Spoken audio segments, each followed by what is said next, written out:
गुरुत्वाकर्षण का सार्वत्रिक नियम, इसी विषय का आज हम लोग बहुविकल्पीय प्रश्न तथा उसका उत्तर देखेंगे। प्रश्न, 1 केजी द्रव्यमान का एक पिंड पृथ्वी द्वारा एक बल के साथ आकर्षित होता है जो किसके बराबर होता है? हमारे पास पहला विकल्प है 9.8 न्यूटन, दूसरा विकल्प है 6.67 into 10 to the power 11, तीसरा विकल्प 1 न्यूटन, चौथा 9.8 मीटर पर सेकंड। हमारे सही उत्तर है पहला विकल्प यानी कि 9.8 न्यूटन। इसके साथ ही हम चल रहे हैं अगला प्रश्न। इस प्रश्न है, दो वस्तुओं के बीच गुरुत्वाकर्षण बल क्या है? पहला विकल्प है केवल बड़ी दूरी पर आकर्षक, दूसरा विकल्प है केवल छोटी दूरी पर आकर्षक, तीसरा विकल्प है सभी दूरी पर आकर्षक, चौथा बड़ी दूरी पर आकर्षक लेकिन छोटी दूरी पर प्रतिकारक। सही उत्तर है सभी दूरी पर आकर्षक।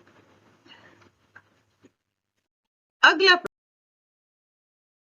प्रश्न, जी का मान क्या है? पहला विकल्प पृथ्वी की सतह से ऊपर जाने पर बढ़ता है, दूसरा विकल्प पृथ्वी के केंद्र में जाने पर घटती जाती है, तीसरा विकल्प स्थिर रहता है, चौथा विकल्प भूमध्य रेखा पर अधिक और ध्रुवों पर कम होता है। सही उत्तर है दूसरा विकल्प यानी पृथ्वी के केंद्र में जाने पर घटती जाती है। प्रश्न, गेंद को ऊपर फेंका जाता है, जी का मान होगा।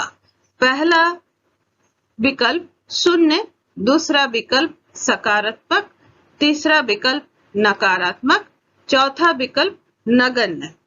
सही विकल्प है तीसरा विकल्प यानी नकारात्मक।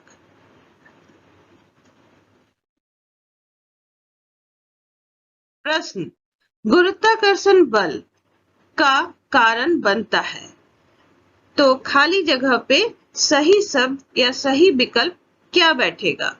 पहला विकल्प ज्वार, दूसरा विकल्प चंद्रमा की गति, तीसरा विकल्प इनमें से कोई भी नहीं और चौथा विकल्प ए और बी दोनों। तो सही विकल्प है चौथा विकल्प यानी ए और बी दोनों, यानी ज्वार और चंद्रमा की गति दोनों गुरुत्वाकर्षण बल के कारण होता है या उसी के कारण बनता है। अगला प्रश्न, चंद्रमा पर पिंड का द्रव्यमान 40 किलोग्राम है, पृथ्वी पर भार कितना है? पहला विकल्प 240 केजी, तीसरा विकल्प 392 न्यूटन, तीसरा विकल्प 240 न्यूटन, चौथा विकल्प 400 केजी।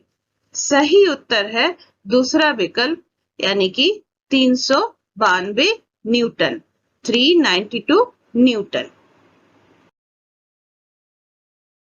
प्रश्न, न्यूटन का गुरुत्वाकर्षण का नियम किस पर लागू होता है? पहला विकल्प केवल छोटे शरीर, दूसरा विकल्प केवल पौधे, तीसरा विकल्प सभी शरीर चाहे उसका आकार कुछ भी हो, चौथा विकल्प सौर मंडल के लिए। सही उत्तर है तीसरा विकल्प यानी कि सभी शरीर चाहे उसका आकार कुछ भी हो। प्रश्न, दो वस्तुओं के बीच गुरुत्वाकर्षण का बल F है, यदि दोनों वस्तुओं के द्रव्यमान को उनके बीच की दूरी को बदले बिना आधा कर दिया जाए तो गुरुत्वाकर्षण का बल बन जाएगा। गुरुत्वाकर्षण का बल क्या बन जाएगा? ये खाली जगह पे कौन सा विकल्प सही बैठेगा? पहला विकल्प F/4 यानी कि F का चौथा हिस्सा, दूसरा विकल्प F/2 यानी कि F का आधा हिस्सा, तीसरा विकल्प F और चौथा विकल्प 2F। तो सही उत्तर है हमारा F/4 यानी कि पहला विकल्प यानी कि जो हमारा F का मान है वो उसका 1/4 हो जाएगा। प्रश्न, पृथ्वी चंद्रमा को 10⁻20 न्यूटन के गुरुत्वाकर्षण बल से आकर्षित करती है। चंद्रमा पृथ्वी को कितने गुरुत्वाकर्षण बल से आकर्षित करता है? पहला विकल्प है 10⁻20 न्यूटन से कम, दूसरा विकल्प है 10⁻20 न्यूटन, तीसरा विकल्प है 10⁻20 न्यूटन से अधिक, चौथा विकल्प है 10⁻⁻20 न्यूटन। सही उत्तर है दूसरा विकल्प यानी 10⁻20 न्यूटन।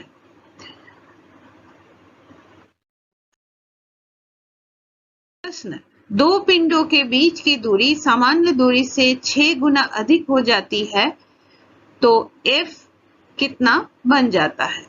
पहला विकल्प है 36 गुना, दूसरा विकल्प है 6 गुना, तीसरा विकल्प है 12 गुना, चौथा विकल्प है 1/36 यानी कि 1/36 गुना। तो सही उत्तर है हमारा चौथा विकल्प यानी कि 1/36 गुना। प्रश्न, चंद्रमा का द्रव्यमान पृथ्वी के द्रव्यमान का लगभग 0.012 गुना है और इसका व्यास पृथ्वी का लगभग 0.25 गुना है। चंद्रमा पर G का मान क्या होगा? पहला विकल्प जैसा पृथ्वी पर वैसा ही, दूसरा विकल्प पृथ्वी पर उसका लगभग 5वां हिस्सा, तीसरा विकल्प पृथ्वी पर इसका लगभग 6ठा हिस्सा और चौथा विकल्प पृथ्वी पर इसका लगभग 4था हिस्सा। सही विकल्प है पृथ्वी पर ऐसा ही, यानी कि ये जो बड़ा G है इसका मान जो है ये सब जगह एक ही रहता है, ये यूनिवर्सल कांस्टेंट है।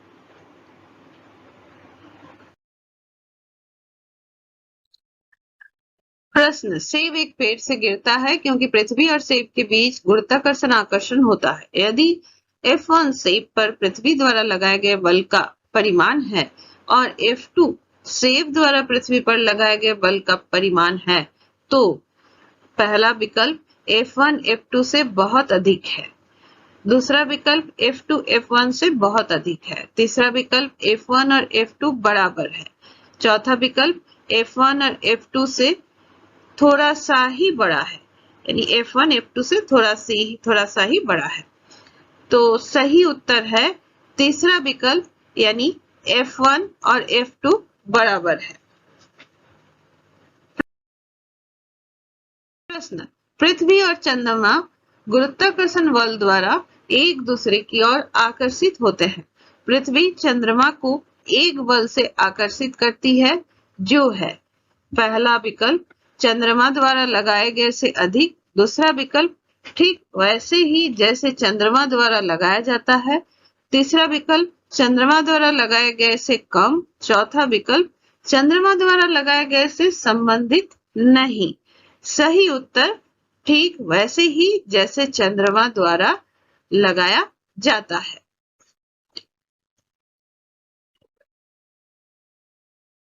प्रश्न, गुरुत्वाकर्षण के कारण त्वरण का मान पहला विकल्प भूमध्य रेखा और ध्रुव पर समान है, दूसरा विकल्प ध्रुवों पर कम से कम है, तीसरा विकल्प भूमध्य रेखा पर सबसे कम है, चौथा विकल्प ध्रुव से भूमध्य रेखा तक बढ़ता है।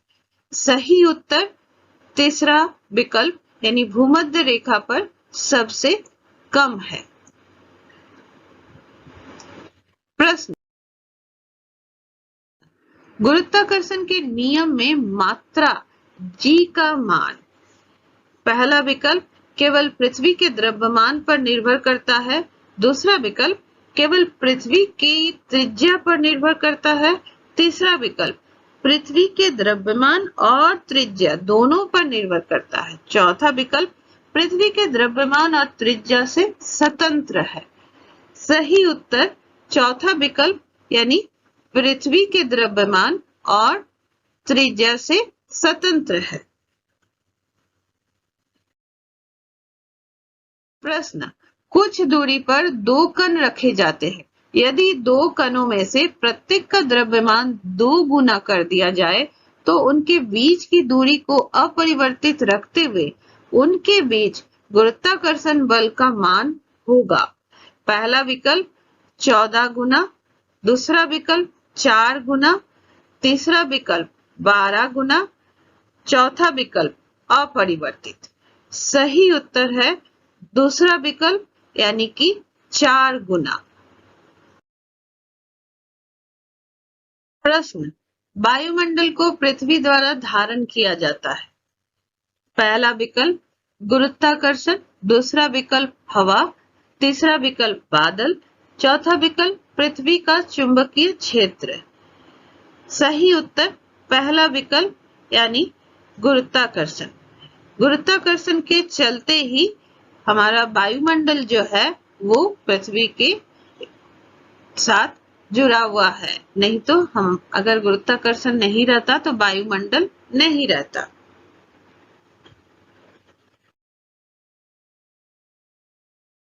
प्रश्न, त्रिज्या r वाली पृथ्वी के केंद्र में किसी वस्तु का भार है।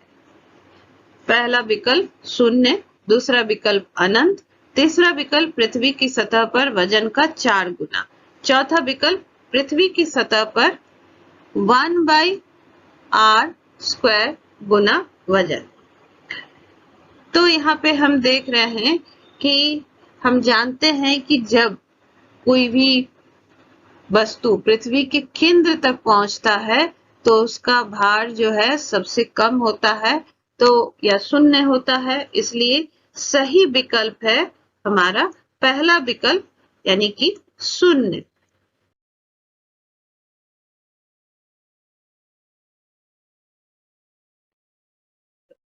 प्रश्न, किन्हीं दो पिंडों के बीच आकर्षण के गुरुत्वाकर्षण बल को खोजने के लिए व्यंजक है।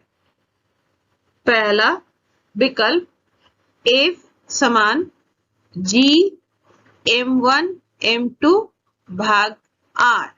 फिर हम देख रहे हैं F समान G m1 m2 भाग R²।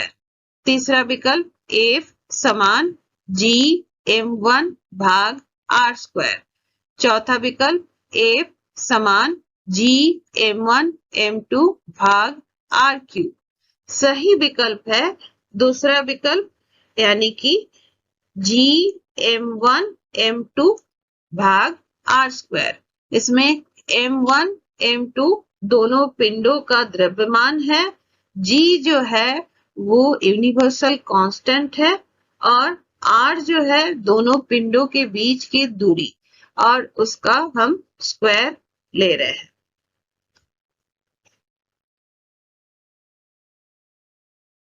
चंद्रमा की सतह पर एक वस्तु का वजन 66 किलो है, उसी वस्तु का वजन पृथ्वी की सतह पर कितना होगा।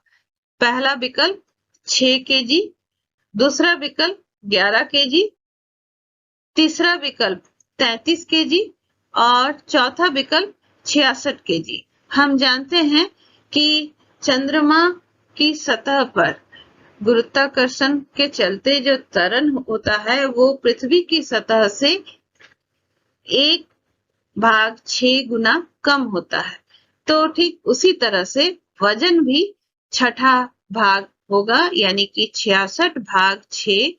तो क्या हो जाएगा, वजन हो जाएगा 11 केजी।